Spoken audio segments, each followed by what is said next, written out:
Antar jemput mungkin ada, tapi untuk tempatnya kita nggak tahu gitu. Kadang ya dijemput ada yang dari daerah yang dekat Penjarahan, kadang ada juga di depan parkiran saya di sini ada. Cuman mereka nggak tahu karena mereka itu pendatang.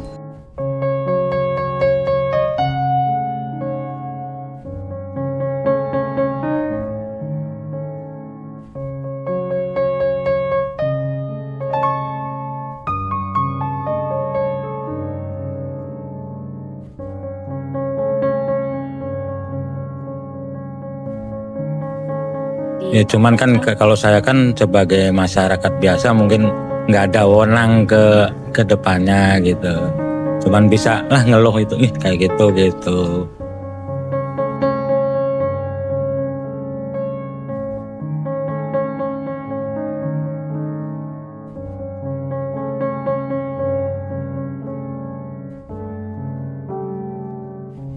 Di sini itu religi dari dulu didikannya. Nakal-nakal juga semuanya itu bisa mau ngaji gitu.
Siapa yang tidak tahu Banten Girang?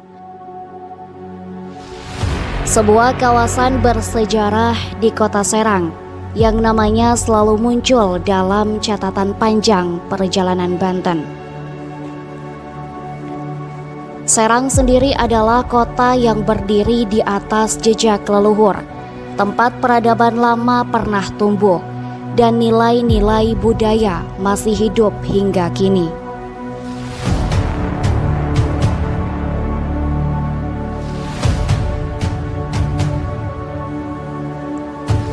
Tak jauh dari pusat kota, sekitar 10 km menuju selatan Pelabuhan Banten, terdapat sebuah situs penting yang dikenal sebagai Banten Girang.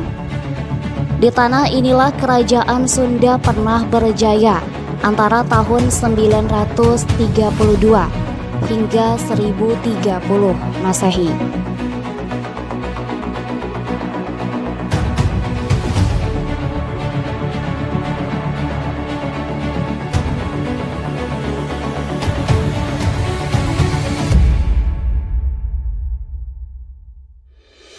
Menurut sejarah Banten, Sunan Gunung Jati bersama putranya Hasanuddin pernah menapakkan kaki di sini sebelum menuju Gunung Polosari.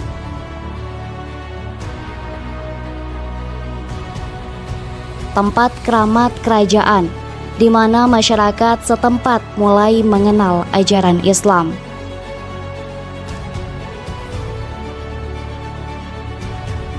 Di sekitar wilayah ini pula masyarakat mengenal sosok Ki Mas Jong.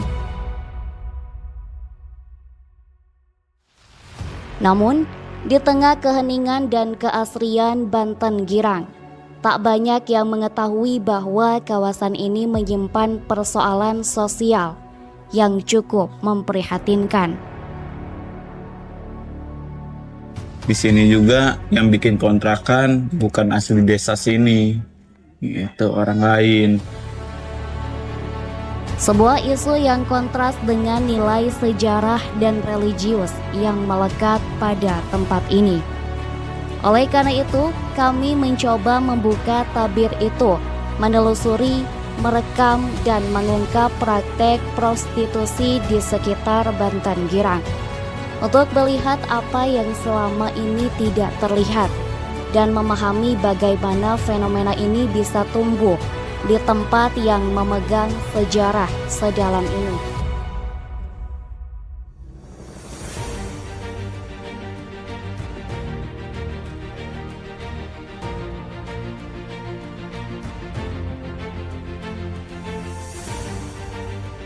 Kondisi ini kemudian menimbulkan pertanyaan mendasar yang harus ditelusuri lebih jauh. Bagaimana aktivitas tersebut bisa muncul di kawasan yang memiliki nilai sejarah dan religius yang begitu kuat? Apa dampaknya bagi masyarakat sekitar?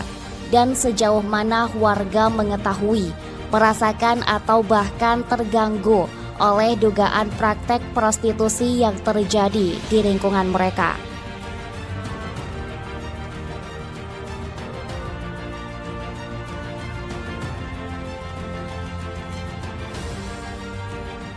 Ngumpul-ngumpul sih banyak ya, tapi untuk ibarat maaf prakteknya kita nggak tahu.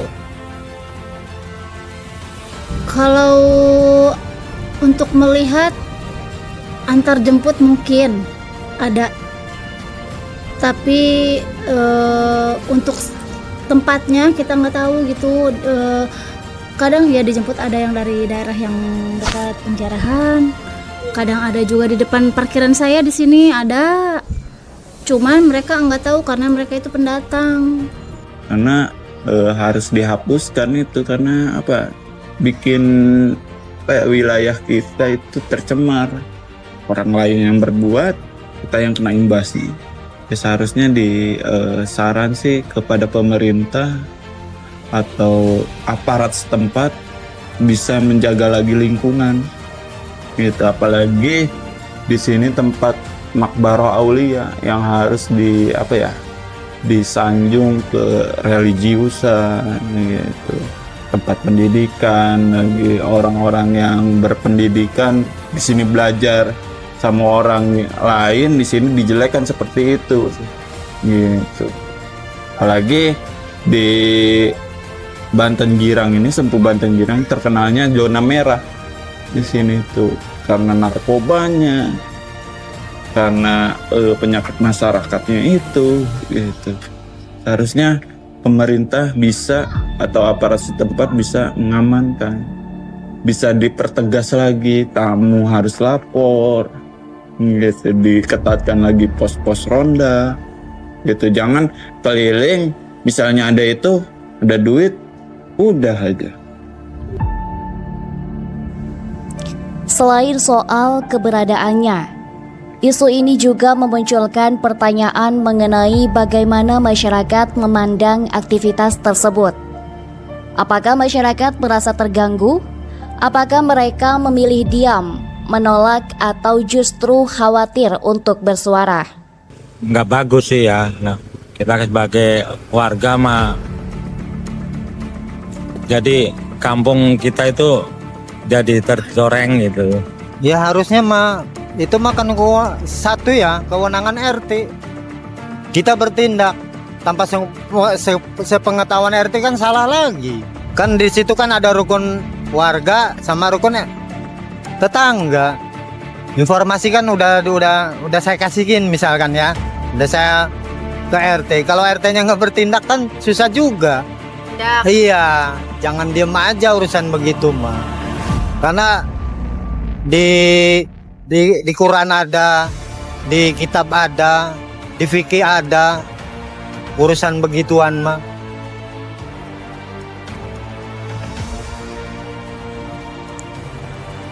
Isu ini menjadi semakin sensitif karena lokasi aktivitas yang diduga sebagai praktik prostitusi berada di lingkungan makam Ki Mas Jong, sebuah area yang dipandang sakral dan dihormati oleh masyarakat. Keberadaan aktivitas semacam itu di ruang yang seharusnya dijaga kesuciannya menimbulkan pertanyaan besar tentang moralitas, penghormatan terhadap sejarah, serta nilai-nilai budaya yang telah dijaga berabad-abad lamanya. Karena itu, kami mencoba menggali bagaimana masyarakat memandang situasi yang sangat kontras ini. Sebuah kawasan ziarah dan sejarah berdampingan dengan aktivitas yang dipandang sebagai pelanggaran norma. Jadi kampung kita itu jadi tercoreng gitu. Sebagai warga kan juga kan, karena ada kayak gitu juga kurang setuju gitu kalau sampai ada di tempat lingkungan saya gitu, lingkungan kita gitu. Ya cuman kan kalau saya kan sebagai masyarakat biasa mungkin nggak ada wewenang ke depannya gitu. Cuman bisa lah ngeluh itu kayak gitu. Bisa dilakukan kayak banner, ngesang banner itu, tamu harap lapor atau gimana gitu. Jam 11 atau jam 10 itu bisa dikontrol pengamanan gitu. Aparat setempat yang melakukan seperti itu. Karena apalagi di sini ada kontrakan banyak, yang punya kontrakan itu harus diminta pertanggungjawaban gitu. Dianggap diomong peduli, yang enggak gitu. Masa bodoh. Dari sejarah pun seperti itu. Masyarakat tidak mau tahu gitu, karena ini tanah situ. Seharusnya ya masyarakat kalau pintar mengelolanya, pasti Banten Girang ini maju. Itu dikenal. Semenjak ada kontrakan ini lah, kontrakan udah mulai penuh.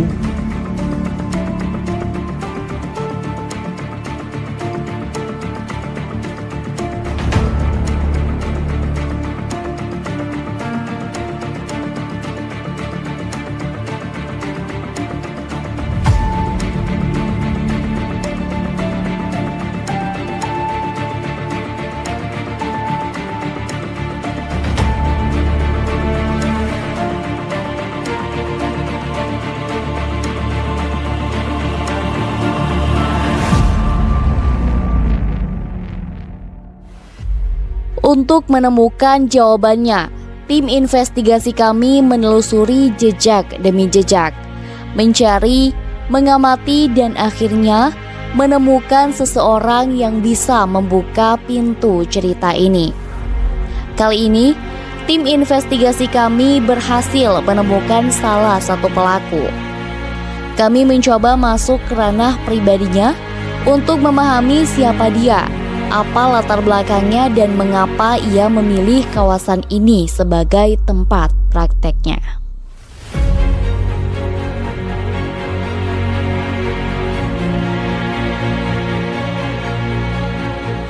Buka lah. Jangan nyantai banget. Nggak bisa lama-lama soalnya kalau kosanmu. Iya, kosan kita cuma bebas, cuma kita nggak bisa lama-lama itu. Praktek prostitusi ini tentu tidak pernah muncul begitu saja. Selalu ada pola, ada jejak, dan ada alasan yang membawa seseorang masuk ke dalam lingkarannya. Namun, alasan-alasan itulah yang justru jarang kali terungkap. Kita mudah menilai, tetapi jarang bertanya apa yang sebenarnya terjadi sebelum semuanya dimulai.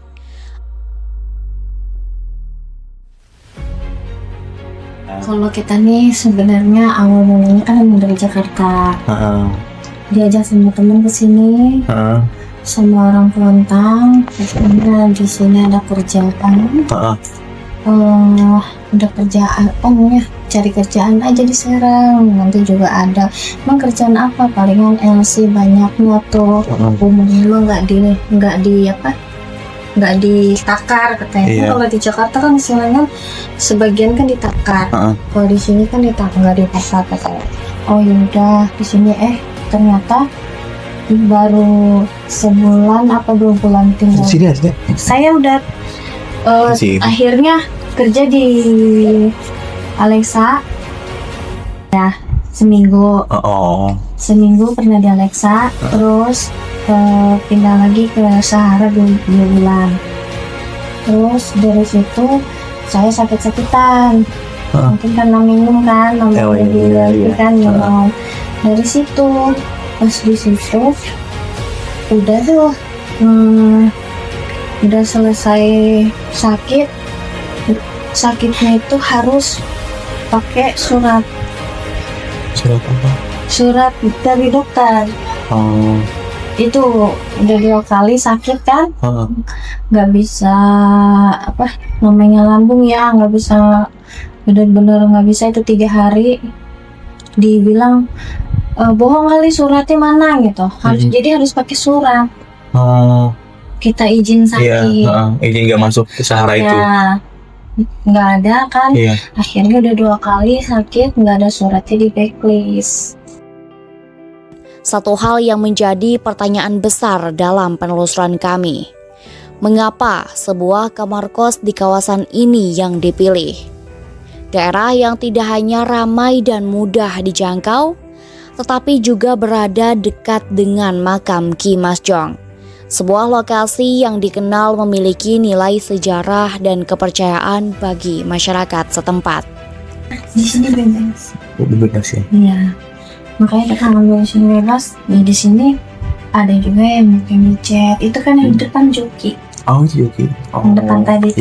Iya, itu joki. Tapi kalau kita nggak pernah pakai joki, kita pakai sendiri. Itu karena kita memang dari awalnya memang sendiri. Gitu. Nggak mau. Emang ditawarin ada, lu mau nggak gue jokiin? Nggak mau. Kalau dijokiin kayak misalkan 2,5 nih ya. 2,5 belum kamarnya. Belum kita bayar jokinya 50. Gitu jadinya bilangnya di situ. Makanya saya mah sendiri, sobat sendiri, apa-apa sendiri biar jadi mikir juga kan, buat mikir kita ininya gitu. Ya kalau Ki Mas Jok ini kan ini beda lagi. Ya untuk saat ini sih masih aman-aman, mudah-mudahan aja sampai saya pulang. Aman gitu. Kalau enggak mau gimana gitu.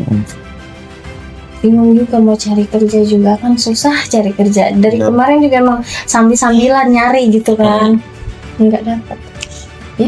Ya udahlah, kita mau pasrah aja. Yang penting intinya yang penting kita duit dulu lah buat pulang.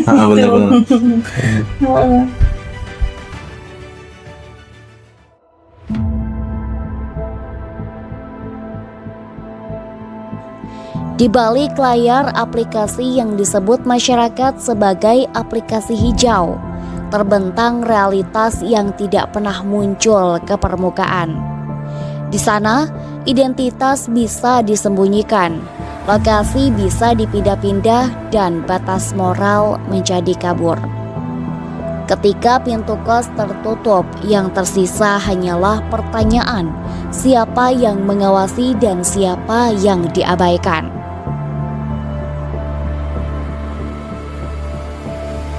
Temuan ini menunjukkan bahwa praktik prostitusi di Banten Girang bukan fenomena tunggal. Ia adalah ujung dari rangkaian masalah yang saling berkaitan. Ekonomi yang menekan, kesempatan kerja yang hampir tidak ada, dan lingkungan yang memberi ruang untuk aktivitas yang luput dari perhatian publik.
selama kebutuhan hidup masih tetap menghimpit, selama pengawasan longgar, dan selama akses ke praktek digital seperti ini terus terbuka, aktivitas semacam ini akan tetap ada, berpindah, beradaptasi, dan terus mencari ruang untuk bertahan.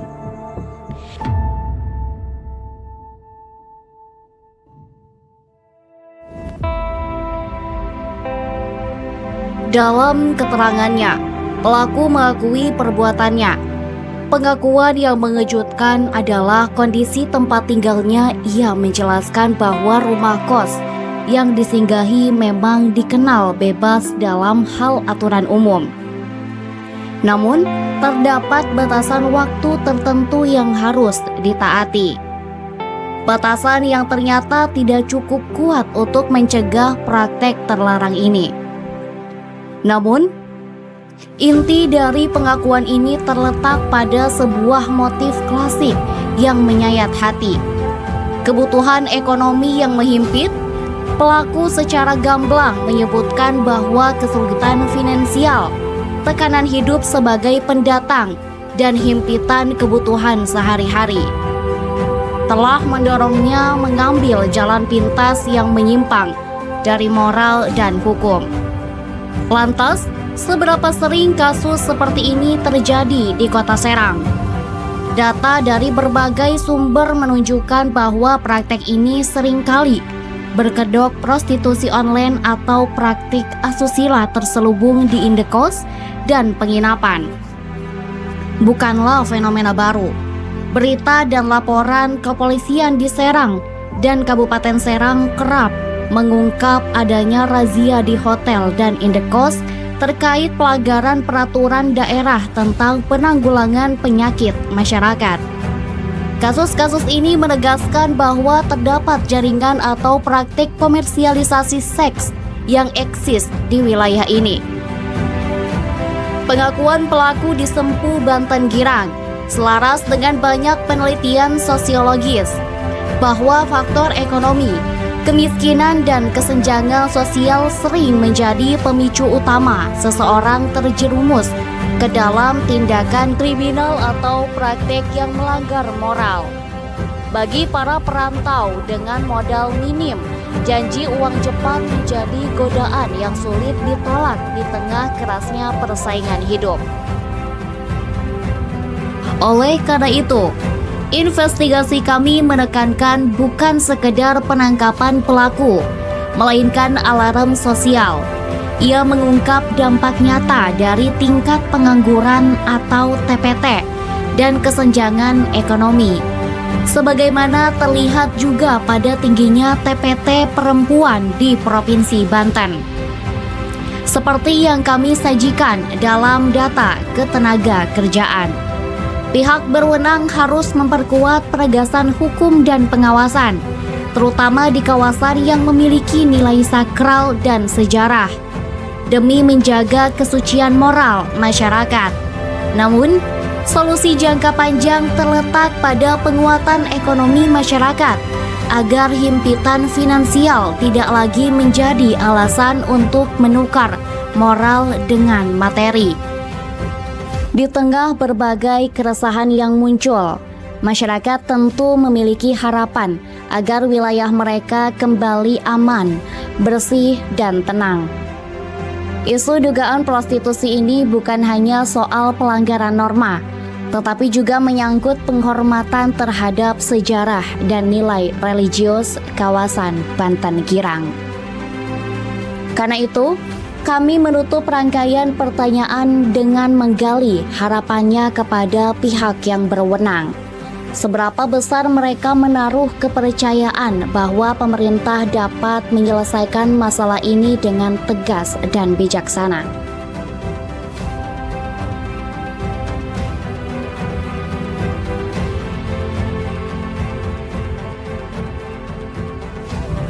Apa ya lebih maju aja lagi kali Banten Girangnya, biar apalagi Banten Girang cukup dikenal ya. Iya.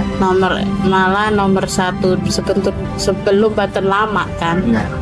Ya harapannya lebih dijaga lagi. agar kita terkenal lah. Orang Banten itu kan terkenal santrinya ya gitu.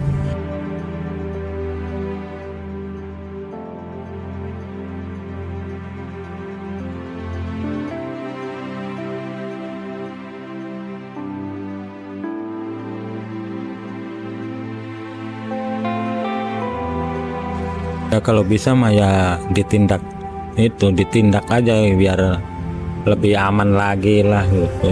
Seperti dulu gitu kan, nggak ada ya lebih ditusuk, diselidikin, diusut biar ini aman lagi. Iya, biar nggak ada omongan-omongan dari ini kan. Ya ini aja, kalau jangan sampai tinggal di sini aja gitu kalau memang itu.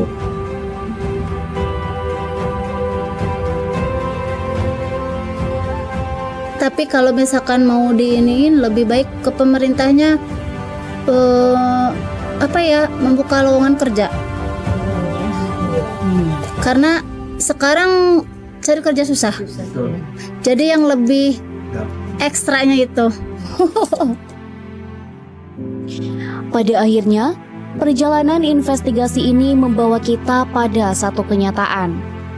Apa yang terjadi di Banten Girang bukan sekedar persoalan moral, bukan sekedar pelanggaran aturan, tetapi potret tentang kebutuhan, tekanan hidup, dan kurangnya pilihan yang layak.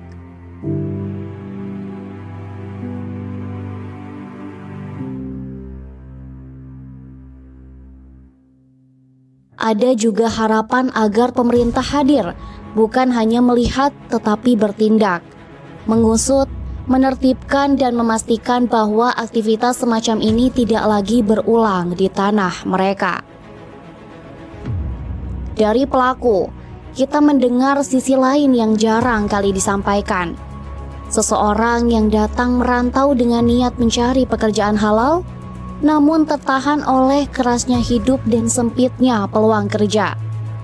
Dan pada akhirnya, pilihan yang tidak pernah ia inginkan menjadi satu-satunya jalan demi menafkahi anak dan demi bertahan hidup. Semua suara itu memperlihatkan satu hal, bahwa praktek ini tumbuh bukan hanya karena niat, tetapi karena kebutuhan. Bukan hanya karena keberanian melanggar, tetapi karena ketiadaan pilihan. Maka, pertanyaan besarnya kini terbuka lebar. Apa langkah pemerintah setelah semua temuan ini tersaji? Apakah kasus ini akan diusut, diawasi dan ditindak dengan serius? Apakah akan dibuka lapangan pekerjaan yang lebih luas, sehingga tidak lagi ada warga yang terpaksa mengambil jalan yang merugikan dirinya, keluarganya, dan lingkungannya? Karena pada akhirnya, masa depan kawasan ini bersih atau kembali ternoda bergantung pada keberanian pihak berwenang untuk benar-benar bergerak. Dan seluruh masyarakat kini menunggu jawaban itu.